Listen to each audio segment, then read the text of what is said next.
Chapter 22. Break. "It wasn't deliberate!" James yelled as he barged two of his classmates out of the doorway and sprinted down the corridor with Kerry on his tail.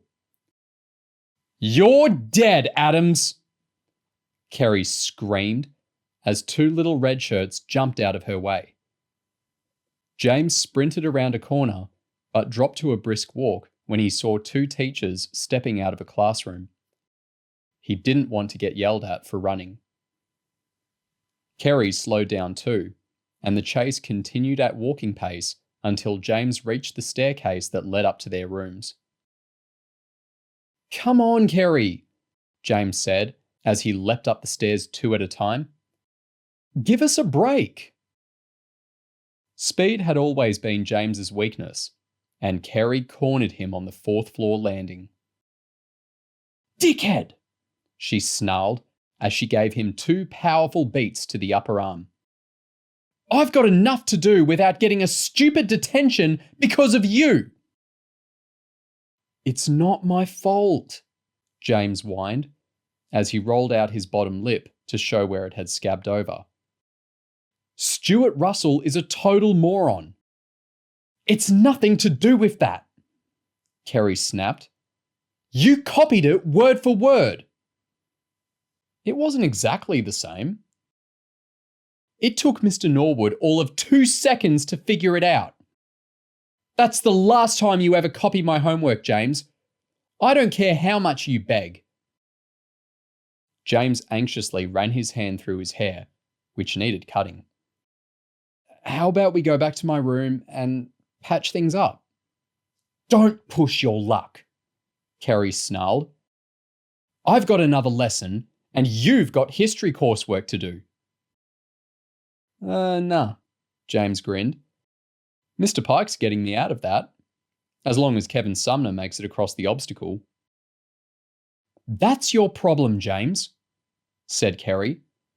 "You're always trying to wing it. I bet that's why your mission went tits up as well." James was stunned. "Pardon me?" Kerry knew James was sensitive about being under investigation and realised she'd overstepped the mark. "Just ignore me, James. That was a stupid thing to say." "Stuart said something about that as well. Is that what everyone's saying about me?" Kerry turned to head back downstairs, but James grabbed her arm. "Don't walk away from me." "James, I've got a lesson to go to." "I want to know, Kerry." Kerry looked down at the floor. "There's a rumour going around that you were filmed planting the bugs, and that's why the two MI5 agents got killed." "Who told you that?" "I don't know," Kerry shrugged. "It's just campus gossip. Everyone's talking about it." "Do you believe it?" "Of course I don't." "But you just said, 'I bet that's why your mission went tits up.' It's hardly a ringing endorsement." Kerry squirmed. "I didn't mean it like that." James felt like he'd been stabbed through the heart. "Then what did you mean?" "It was... James, I'm going to be late for my lesson." Kerry backed away and started down the stairs. When she was out of sight, James bunched his fists and considered punching the wall, but he'd tried it once before and discovered that it hurt a lot more in real life than when people did it in the movies. He started heading up towards his room, but changed his mind before he reached the next landing. He'd not heard from Yout since his answering machine messages on Saturday morning, and he wanted to know what was going on with the investigation. The Mission Preparation Building was one of the most modern on Cherub campus. Yout Asker's office had a smart maple desk with framed photos of his family hidden behind teetering stacks of paperwork. "Take a seat," Yout said, pointing James towards the two suite sofas by the window. "Have you come up with any new information?" Afraid not, James said, as he sat down. I haven't heard from you in a few days, and I was wondering what was going on. Yout shrugged. We're going nowhere fast. Wasn't I supposed to be going down to MI5 in London to answer some more questions?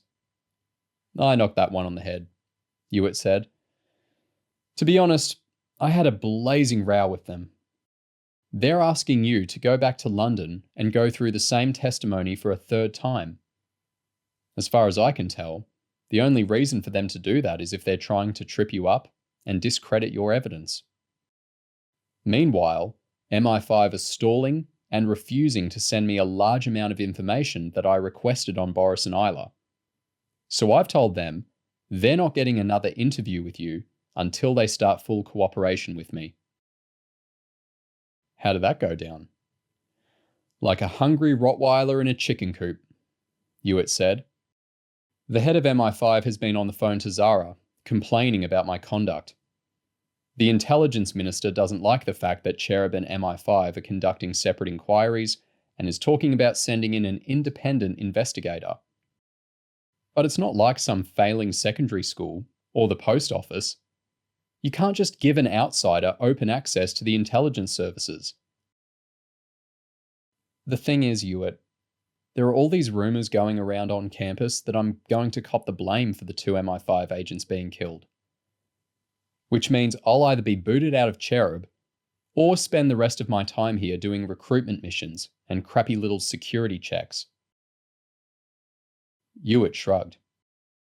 You'll just have to develop a tough skin where gossip is concerned, James. You know how it is. You start off with 2 + 2, and by the time it's spent a few days in the campus rumour mill, kids are making it add up to 450. But even Kerry believes it. Or at least half believes it. I told you at the start, James. This investigation is probably going to take months. Any rumours that you hear are completely baseless. Our problem is that we have nothing to go on, apart from Boris and Isla's dead bodies and your testimony.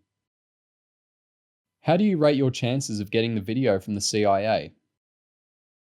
We're trying our best, Yout said. But it could take weeks. And there's always a chance that we won't get it at all. James smiled awkwardly. Do you believe me, Yout? I've no reason to think that you're lying, Yout said. You've had a few discipline problems, but your record as a Cherub agent is rock solid. The trouble is, MI5 are saying the same thing about Boris and Isla. They'd put in more than 40 years of loyal service for MI5 between the two of them, and their personnel records are unblemished. Not that they're allowing me to see them. Basically, James, MI5 are saying that their agents are clean. They're trying to tell the intelligence minister that you're to blame for everything that went wrong in Aero City. I'm trying to tell the intelligence minister that we've got no reason to distrust you, and that MI5 are holding back information and refusing to cooperate with my investigation. Nightmare, James said. You're telling me. Yout nodded. It's like the old question. What happens when an irresistible force hits an immovable object? We're completely stuffed, unless we get some solid evidence. What about if I went through your files on the investigation? James asked. You never know. A fresh pair of eyes might make a difference. Yout shook his head. Sorry, James. That's a big no. I'm already getting flack from the MI5 bods, saying that I'm unfit to investigate because I was involved in the operation, and I'm the chairwoman's husband. Letting MI5's prime suspect sift through all my investigative work wouldn't go down well at all. I guess I'll leave you to it then, James said as he stood up. I've got a fitness session in the gym at 11. I'll try and keep you informed, Yout said. And don't let rumours get under your skin. They're baseless. Nothing but flights of fancy. Just one other thing. James stood in the doorway. Suppose that there's no more evidence 2 or 3 months down the line when the investigation finishes. What happens to me? Yout looked uncomfortable. We have to be whiter than white, James. You know that. Meaning? 2 people are dead, and MI5 are doing their best to lay the blame at our door. If we can't prove that you're innocent, Zara won't have much option but to ask you to leave Cherub. So the rumours aren't so far from the truth after all, James said dejectedly.